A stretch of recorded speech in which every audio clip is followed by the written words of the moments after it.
brings me great joy today to have my friend Dr. Kerri Fullerton on our interview. And so, Dr. Kerri, her background is she's a naturopathic doctor. We've known each other for like way too many years. I can't even count. Also, doesn't really matter. We're not going to bring this up right now. Um, Dr. Kerri is a health at every size naturopathic doctor and an intuitive eating consultant and coach. I'm excited to dive into this because I think, and maybe because we're immersed in it so much, we seem to have, or we have this bias maybe that naturopathic doctors have this whole thing about telling you that you can't eat gluten, sugar, dairy, corn, tomatoes, all eggplant, nightshades. I mean, I could go on and on and on and on and on forever. And I know you have a very, very different philosophy and a different approach. So first of all, welcome. Thank you. I'm very excited to chat with you. Yeah, I know we're gonna dive into lots of juicy bits. Forget the pun. Forgive the pun. This is, oh boy. Okay, I want to start off with some rapid fire questions with you, Dr. Kerri, if that is okay with you. Absolutely. Hit me. Okay, when I say the words pure joy, what is the first image or memory that comes to mind? Oh, my family, my immediate nuclear family, my husband and my son and my dog. Anything in particular? We recently did a trip to the Dominican, Oh. and the dog was not there. But when you said it's enjoy, just the like playing catch on the beach with them was like it was just lovely. It just filled me up. Yeah. Hmm. And was the idea or concept of happiness or joy something that you grew up learning about, talking about at home or at school? Not that I recall. I mean, I remember hearing lots of, I just want you to be happy, and then a whole bunch of contradictory caveats placed around that. So, um, I don't know. I think my family wanted me to be happy and the best for Hmm. me, but maybe they didn't necessarily have the tools or the language, or maybe awareness of Mm. how much that was not actually being promoted in my life. Mm. Do you think that is in part related to the work that you currently do? Absolutely. Yeah. Yeah. You know, um, I mean, you didn't read my whole history, and people can go on my website to read my whole sordid story. But I have a history of binge eating. Um, and that eating disorder is sadly very misunderstood. Um, and, a big part of that was looking for that comfort and that joy and that sense of connection that maybe I wasn't finding in other areas of my life. Mm-hmm. And part of that, I think, I mean, you know me well enough that I can be a bit of a goofball. I like to play and have fun, Mm-hmm. but that was very much censored growing up. Mm. I don't know, being too loud, being too noisy, being too joyful, being too much, Mm. was definitely it was definitely part of that, right? Coming and finding a source of comfort, and food was a reliable source of comfort. Mm-hmm. Um, and in the moment, sometimes really felt like joy. Mm-hmm. Yeah, I think there's a lot to be said for that because we do find a lot of happiness and joy through food. And I think partially it is the food that we actually eat, which is one conversation. Partially it's also the social connection that comes with eating, whether it's with your family, your friends, even coworkers. Like there is something that brings people together when we are all eating and enjoying Yes. that meal together. I think this then brings me to sort of talking a little bit more in depth about what you do, which is when you do have a restrictive diet or like a disordered eating pattern, it can really hinder on that sensation of happiness of enjoying food with either yourself or with other people. I know you have lots to say around this, but before before I dive in that, can you explain the two concepts that revolve around what you do, which is health at every size and intuitive eating? Yeah, absolutely. So health at every size is a movement. I don't even know how old it is, honestly. I came to it maybe 10 years ago.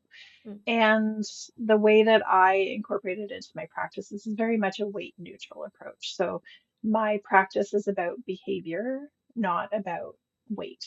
mm, So instead, like, it's not outcome based, just behavior based. So mm, we're going to talk about things. My treatment plans are going to be around things that you actually have a modicum of control over. mm, And sadly, the truth is we don't have really control over our weight, our body shape, our size, those things.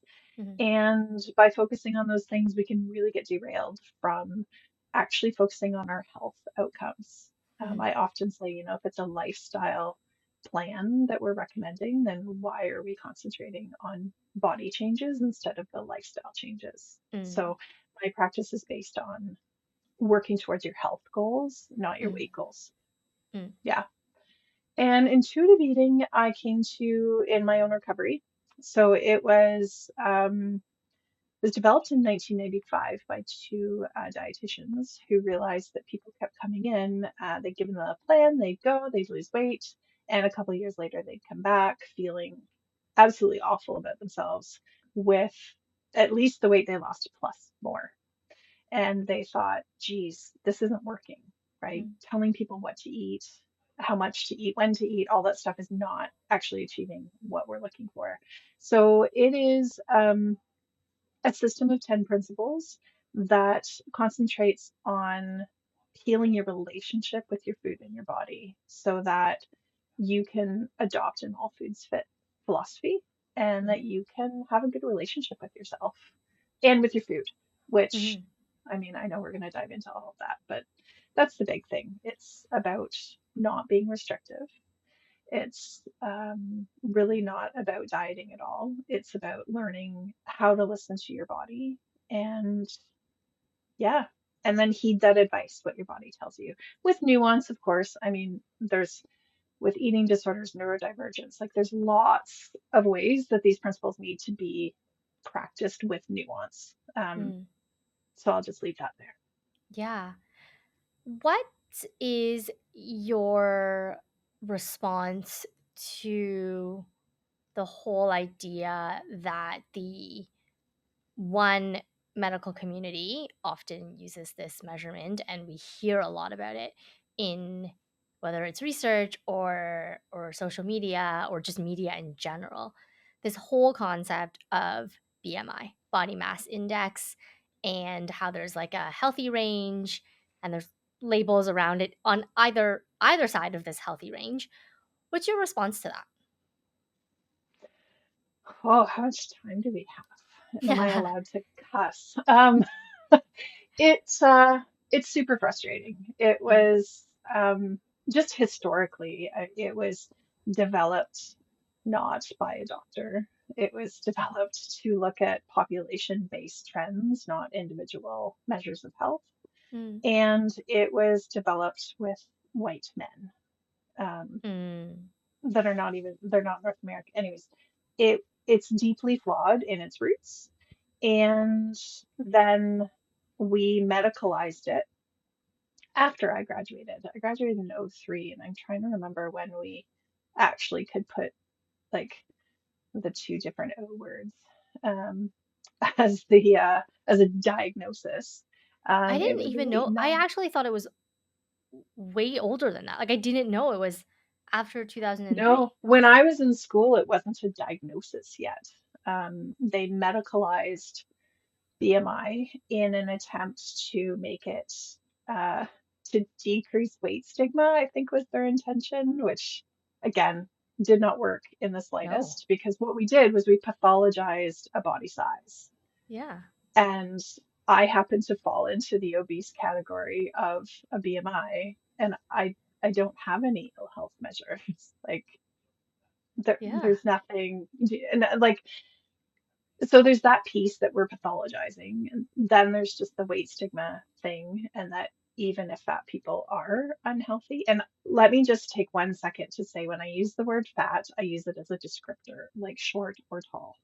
Um, so if that's triggering for anyone listening, I apologize. I've just decided to own that word as a descriptive word instead of a moral word, because many people will use fat as a condescending, um, awful word to mean lots of things, and Mm, I'm using it as a descriptor.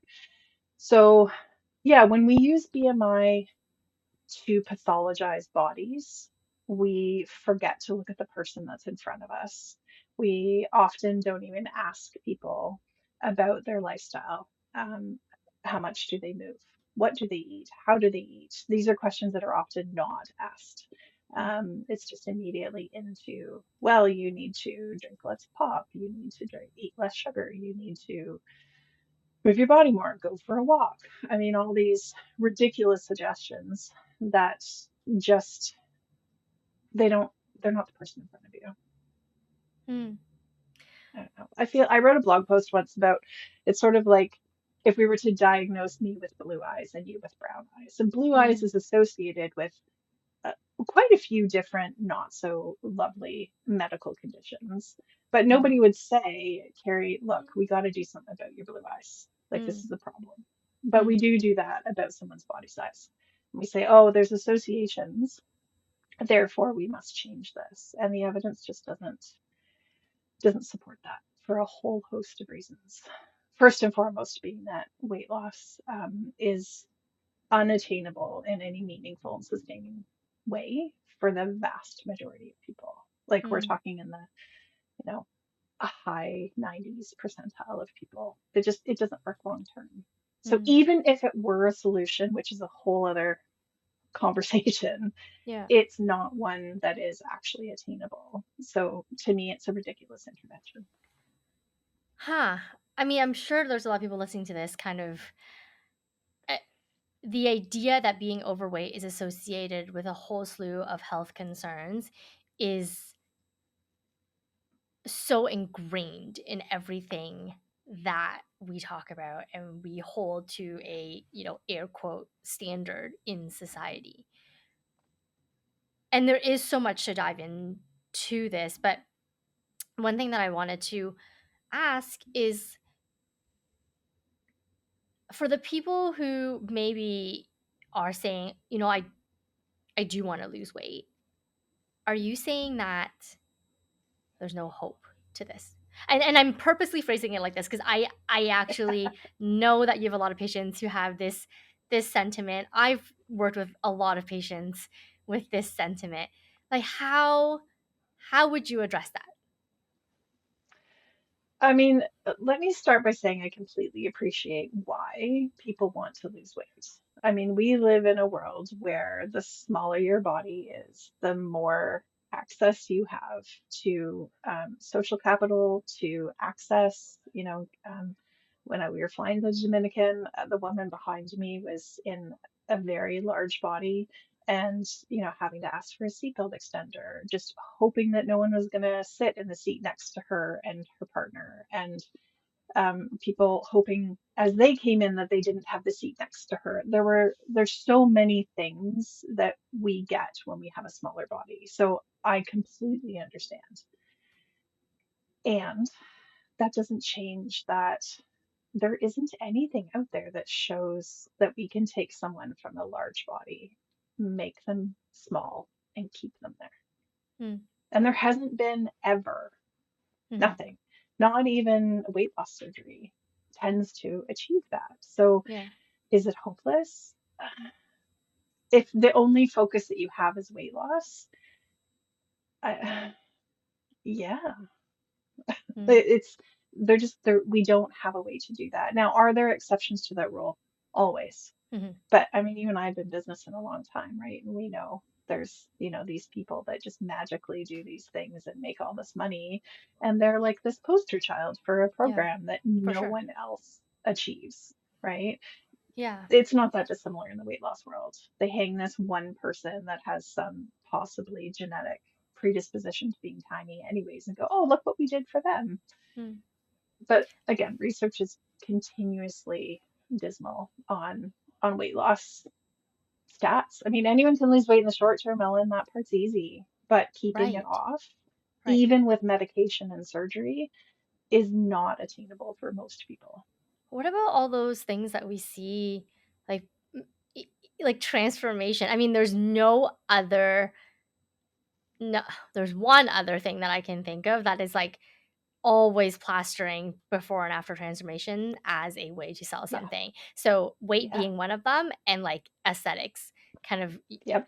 beauty products being another. So, what about that? Like, what's your take on the fact that there's so, quote, unquote, "so many"? Like, I feel like I could probably Google this and come up with tens of thousands, Yes, you can. of approaches on how to achieve these massive weight loss, um, transformations. What's your take on that? Asked to see their 5-year follow-up numbers. Mm, Like I said, anyone can lose weight in the short term. That part's not that hard. At mhm, least the first few times. Our bodies are so smart, Ellen. You know this, mm, right? So the first time we do this big weight loss attempt, we're going to drop pounds like it's nobody's business. And we're going to mhm, be like, hey, check it out. Look at how successful I've been. mhm, And then our body goes, oh crap, we're not getting enough food. We're shrinking. This is a problem because we are mhm, genetically predetermined to hold weight, not lose weight. We have mhm, lots and lots of tripwires to make sure that we hold on to weight. mhm, So our body will decrease its metabolism. It will make you tired, so you don't really want to exercise. It will increase your hunger hormones. It will do all these things mhm, to make sure that you regain that weight. mhm, And, you know, I, how long do we have, Ellen? Um, I attended a workshop, webinar. It wasn't a workshop, it was a webinar about weight loss drugs and weight loss surgeries, directed to dietitians. mm, And they presented all of this research. Everything I'm telling you right now, they're like, look, this is what happens. We have set weight, we have all these things. Our mm, body's not going to let this happen. And that's why we need to put people on these weight loss drugs so that they can continue to follow mhm, a very low caloric diet mhm, past the point of the body mhm, rejecting. mhm, And yet, when they show me the numbers and they show me the very few studies that follow past 2 years, well, at the mhm, end of 6 months, it's starting to slow down the weight mhm, loss. By the end of a year, it has hit its valley and it's mhm, already climbing by the time they mhm, end the study. mhm, But they'll end the study before people get back up. They're like, for oh, sure. look, there was sustained weight loss. Like, Yeah, what? Really? Like, yeah, the trend was up, not down when you yeah, stopped. yeah, And this is, I think, why we have so many short-term studies. Any of the long-term studies, all of them show weight regain. right. All of them. So for anybody who might be either wrestling with this themselves or know someone they're close to that's wrestling with this, I think there's a lot of in an attempt to meet what society deems as the ideal, perfect, preferred, whatever word they choose to use to describe Yep. it, this body type and shape and weight. I think that can create a very big sense of feeling unhappy with ourselves Yeah. and guilt and shame. And so for anybody who might be experiencing this or knows someone who is experiencing this, what pearls of wisdom could you offer for them to reframe this train of thought? My motto is live life, love food, and be free. Mm, And part of that, step one is your life is happening. And mm, I've said for years, like, this is the body that I woke up in today, and it's the body I'm going to bed in tonight. And there's mm. literally nothing I can do today that's going to change. Like, remember a patient years ago came in, she like slumped down in the chair. So how's it going? She's like, I dieted and exercised yesterday, and I'm still fat today. And I laughed Oh, because she knew how ridiculous it was, and yet she was so aware. that when she Yeah. woke up in the morning after being so good the day Mhm. before, there was this expectation that something would be different. Mm. And so I think it's about, and this is what intuitive eating really is all about, and why I adopted this entire style of Mhm. practice is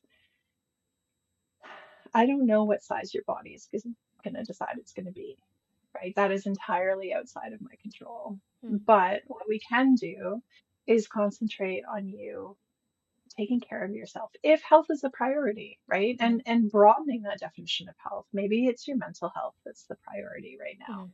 Mhm. We talk about health as though it is your weight, it is what Mhm. you eat and what you exercise. Mhm. But health is so much bigger than that. And what we eat and how we move is a tiniest slice of that health pie. Like Mhm. it is so small, but it's what we fixated on. But we talk Mhm. about financial health, massive, massive impact on health outcomes. Mhm. We can talk about mental and emotional health. Mhm. We can talk about relationships, right? Mhm. These are all bigger pieces of our health pie. And Mm. we can really start to create that more balanced wellness wheel that we so often talk Yeah. about by shifting some of the focus away from what we're eating and how much we're moving. Now, Mhm. before anyone is thinking, oh, great, here's another one of these people saying, screw it all. That certainly not what I propose. Mhm. The whole effort way tends to backfire. So I'm a little bit more structured. I like a little bit of structure in how we discard some of the diet rules, that we use our critical thinking and we start Mhm. to really look at what we're doing. Am I doing this blindly, or is there a really good reason for me doing this? I limit my dairy because it's an unpleasant experience when I don't. It's for me and for you. So I just don't do it very often. And when I do, it's in very small amounts.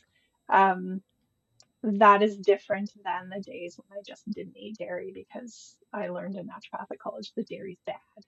Mhm. You know, it's Mhm. those are two very different things. Mhm. The behavior might look the same, but the intention and the nuance behind it is very Yeah. different. Yeah.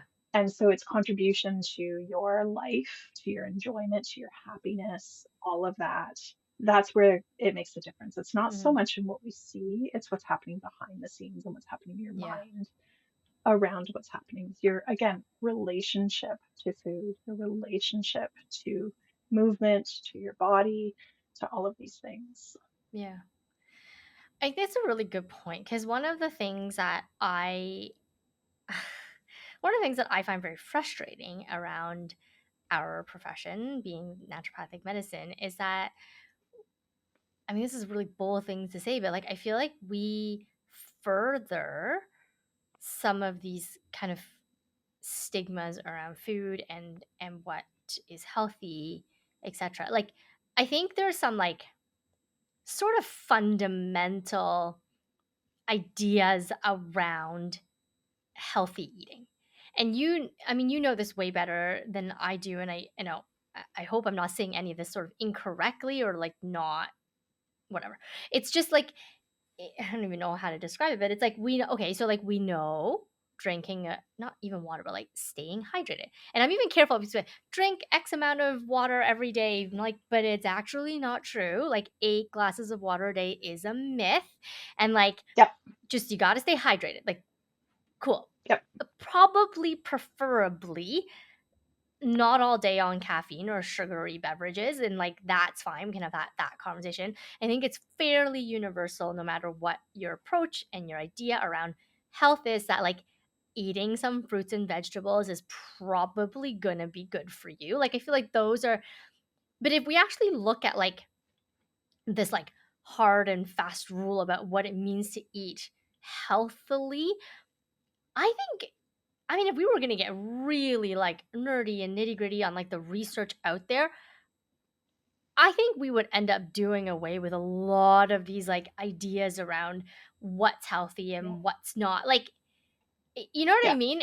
And I in do. in doing that and placing all these rules about you shouldn't eat. I mean, this. I mean, you and I have had multiple conversations, but like, never eat sugar. You can't. like uh, tofu, like uh, corn, like Yeah.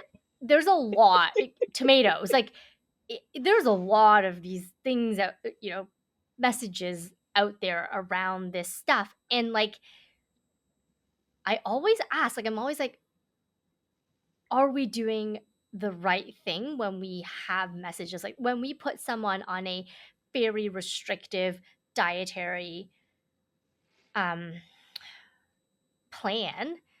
Are we actually helping them? And I have had people come back to me and be like, well, you shouldn't eat dairy, you shouldn't eat wheat, you shouldn't eat sugar, you shouldn't eat corn, you shouldn't eat soy, you shouldn't eat what, peas, or I don't know. Like, I could keep going on this, but it's like, Yeah. okay, so remind me again how I'm supposed to go out and eat dinner with my friends or cook for my family. And then the message I get back, and I know you've heard this before too, is like, maybe you should like surround yourself with people who like eat healthier. And I'm like, so I should get rid of my friends? Like, I don't like, it's just so Alan, I know it breaks my heart. I've actually seen couples divorce ah, because one of them adopted a way of eating and a lifestyle that wasn't adopted by the other. And it makes me want to throw up. Like, how is that healthy? How is that healthy? You and I talked about that when we were at that conference, right? Excuse me, how could it possibly be healthy to ask someone with a cultural background that includes rice to remove rice, or a cultural background that includes corn to remove corn? yeah.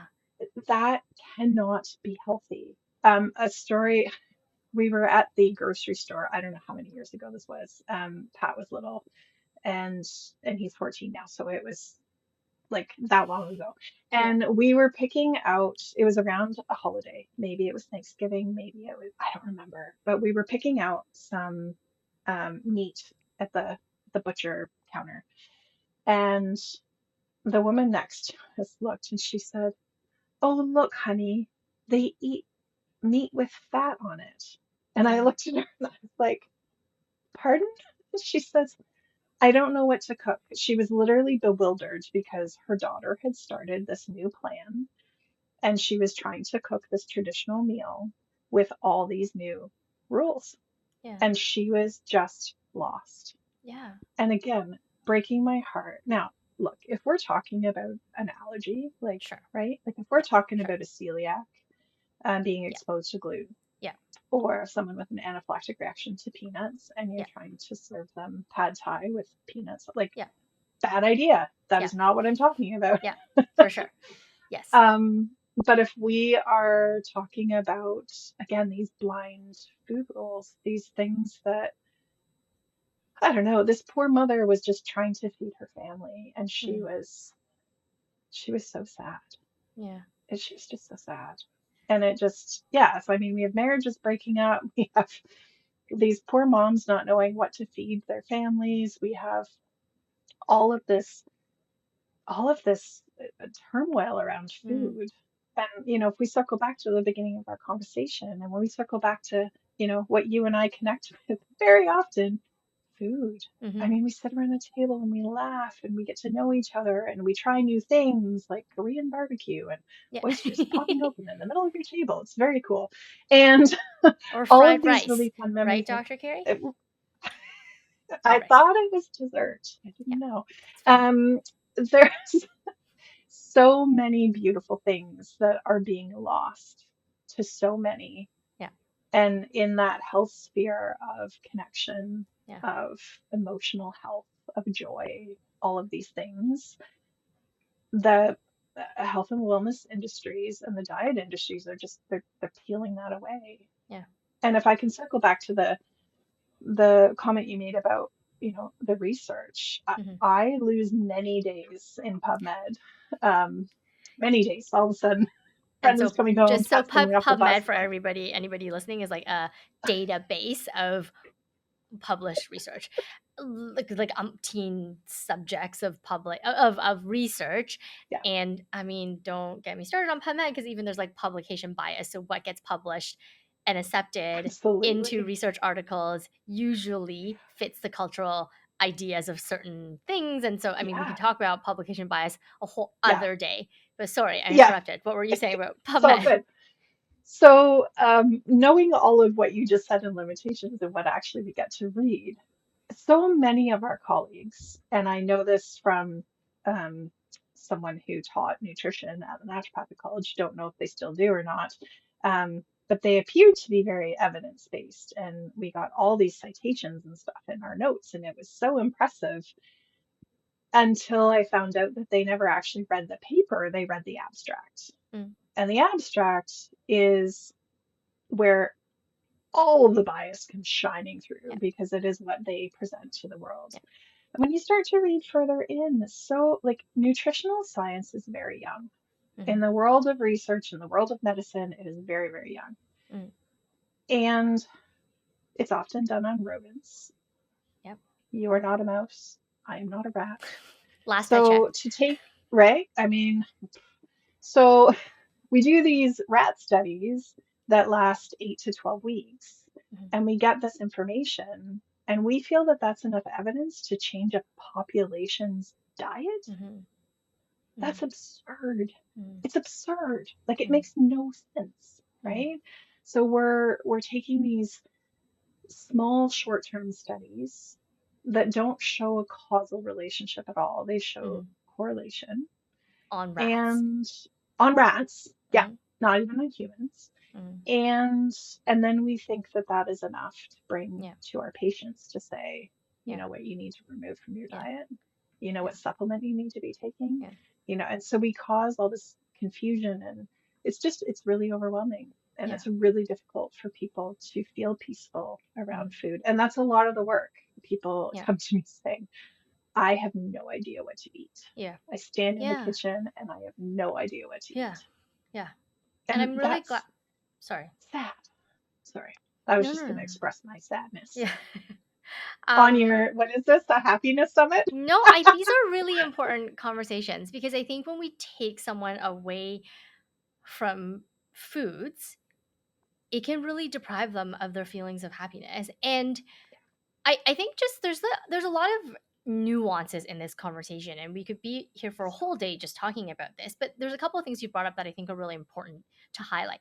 One is this whole cultural thing. Like, I'm Chinese and we have a cultural way of eating, and I mean, like, when I look at that, I'm like, so I guess the quote unquote proper way that sometimes I feel like I've heard a lot in our circles, in whether it's health and wellness, like naturopathic medicine, all that.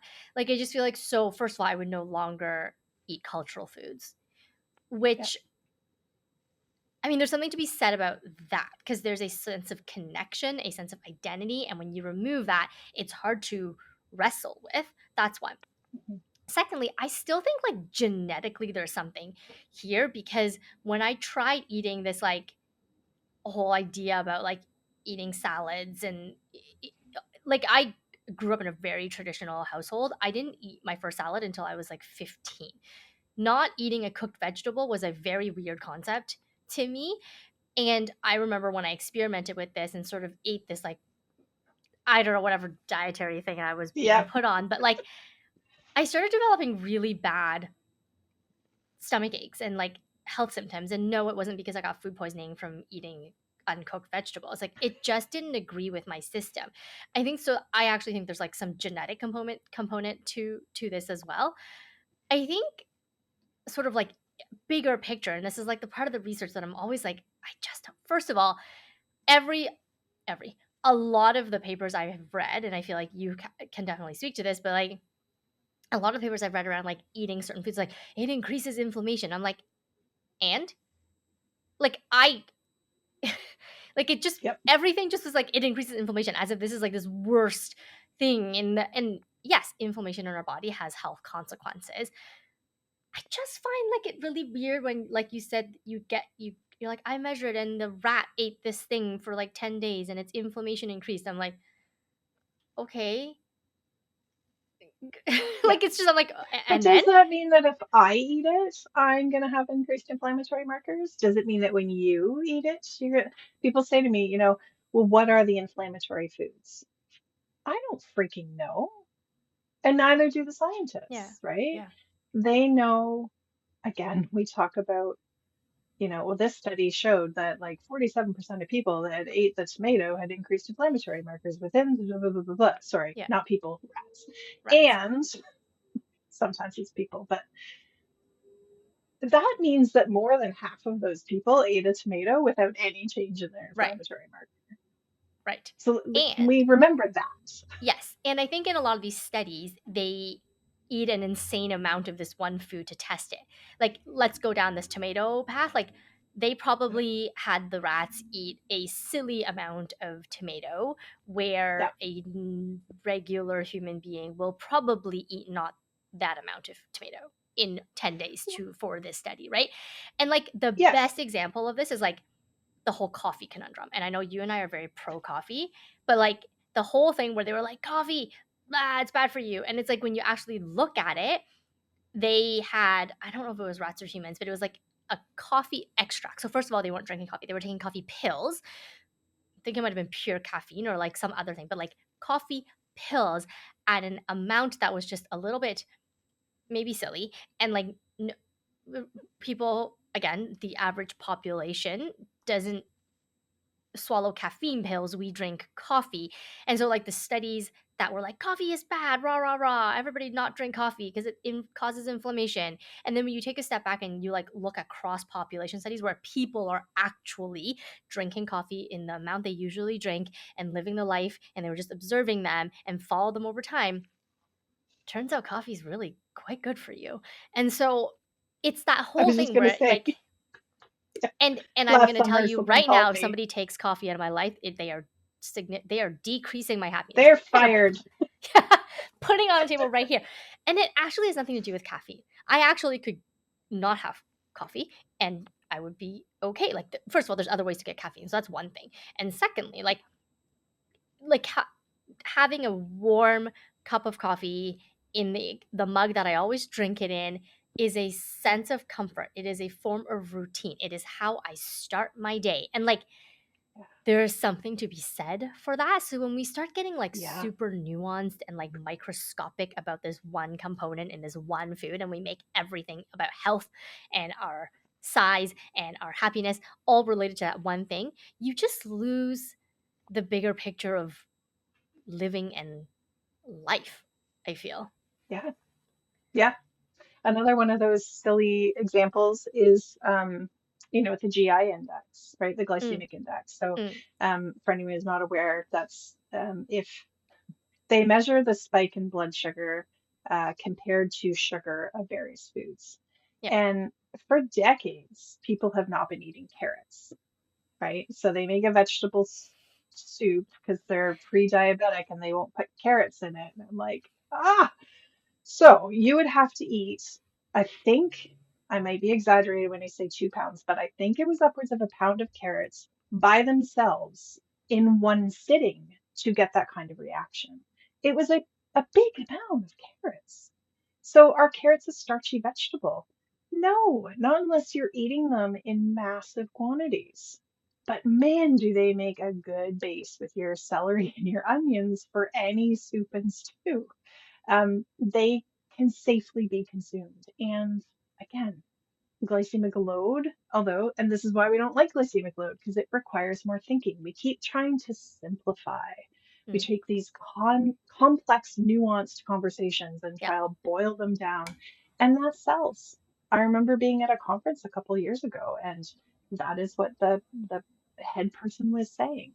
mm, We just need to make it super simple. Like, but that's where blind food rules come in and we lose yeah, all this nuance, yeah, yeah, You talked about your coffee ritual. Rituals are really important. mm-hmm, They're so good for the nervous system, mm-hmm, right? To sit and enjoy, a cup of coffee and a couple of cookies or something in the middle of the afternoon yeah. because that's when you Chocolate, just like, piece of chocolate, right? piece of cake after dinner. Yes. Like Yeah. insert all. That is a beautiful experience. Mm-hmm, And there have been some interesting studies where they have um, given people foods. that are the same nutritionally, but told the participants that they are not. And the Mm, difference in how their body responds to it is remarkable. It's remarkable. So when people think that they're eating something bad, versus there's a milkshake study. It's one of my favorites. And they just changed the label and told some people it was this decadent, creamy, amazing milkshake, and they told the other group that it was this like super balanced, amazing meal replacement. And then they measured their hunger and fullness hormones. I can't remember if they met. I think it was a different study where they measured their like stress response and stuff. But anyway, the point is, when we show up without guilt, when we show up fully engaged and present with our food, our body responds differently. When we show up to culturally appropriate foods, our body absorbs nutrients differently than when we show up to things that are nutritionally equivalent and yet culturally wrong. Our body doesn't absorb the same way. Our bodies are amazing things, and food is, nourishment is not just about nutrients. mm, It's about so much more. So much more. And we haven't even talked about comfort eating and emotional eating, which is yeah. like, that's part of eating. It's part of a normal relationship with Yeah. food. Yeah. We're Yeah, it is. supposed to Yes. like eating. Yes. All those Yeah. good pet I love this. Like scans. this is like a really good way for us. And I know like we could really have this conversation for a very long time and I think it's a Yeah. good place for us to wrap up on this more positive note, which is that you're supposed to enjoy eating. It is Yes. normal to find comfort in food. Yes. If you are Yes. listening to this or you know someone who is experiencing disordered eating patterns for whatever, like there is the solution to that is not to just go on a diet and cut out food. Like there is a lot of Yeah. nuance around what that looks like. I think Yeah. we have a lot to examine around our understanding of what healthy food is. And I think this is one of your biggest messages, Dr. Kerri, too. It's like when you see the messages of this is the absolute healthiest way to eat and this is the thing you're supposed to do, just to take a step back and just be mindful of a lot of the things that we've covered in this interview and conversation today about quote unquote research and just, culturally and our mindset around food. Like when we feel good about eating something, we actually absorb it differently. When we don't feel good and there's guilt and shame and anger and resentment around the thing we're putting in our mouth, that does something different to our physical body, but obviously also our mental health. And so this has been a really good conversation. If this strikes your interest, I highly recommend that you connect with Dr. Kerri and her work around this and in this area. I think you'll find it refreshing and more wholesome and holistic when it comes to discussing what truly is a healthy way of eating. I want to wrap up today with a couple rapid fire questions for you, if that is okay. Yeah, absolutely. Let's go. Okay. So, what is a color you associate with happiness? Blue. Love it. It's so I've actually had a couple people say this, and I think it's interesting because we like when you say you feel blue, it usually means you feel upset or down, right? I don't know, blue skies. Yeah, no, that's They true. they That's make true. me smile Yeah, every time. that's true. I actually associate blue with happiness too, but I think it's just interesting the way we It talk about is. it. Yeah. Okay, this is a rapid fire question that seems very on point today, but what is a food or beverage you associate with happiness?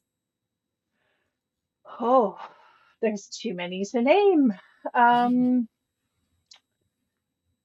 hmm. uh, I will fall back to some sort of baking because I used to connect with my grandmother through the kitchen, my mother and one of my grandfathers. So I would say on a savory side, it would be tea biscuits, and on a sweet side, it would be a toss up between butter tarts and cookies. I love that you, of course, are the person that gives me the differentiation and be like, well, there's so many, so I'm going to give you the savory and the sweet. And that's awesome. Okay, last question to wrap up today. If you were to imagine a being any form, any shape, being plopped down on the earth for the very first time. Okay, completely blank slate, no preconceptions, beliefs, memories, completely new and fresh. What is the one thing you would want to teach them or share with them about happiness? Mm, they are whole and complete as they are. Mm, So absorb the beautiful experiences that is our planet, knowing that you don't need anything to be better than where you are right that is a very sweet and peaceful and compassionate and kind way to wrap up our conversation today. Dr. Kerri Fullerton, my dear friend and respected colleague, thank you so much for taking the time out of your day to share in this conversation. now. Oh, thank you so much for helping me have these conversations with more people. I love it. Okay, for everybody who wants to get in touch with Dr. Kerri, she has a free resource. Um, I think it's going to be close to this interview somewhere on the page you are viewing this. She has a free resource to share with you. You can connect with her on social media. We'll have all of her links available for you. Thank you once again.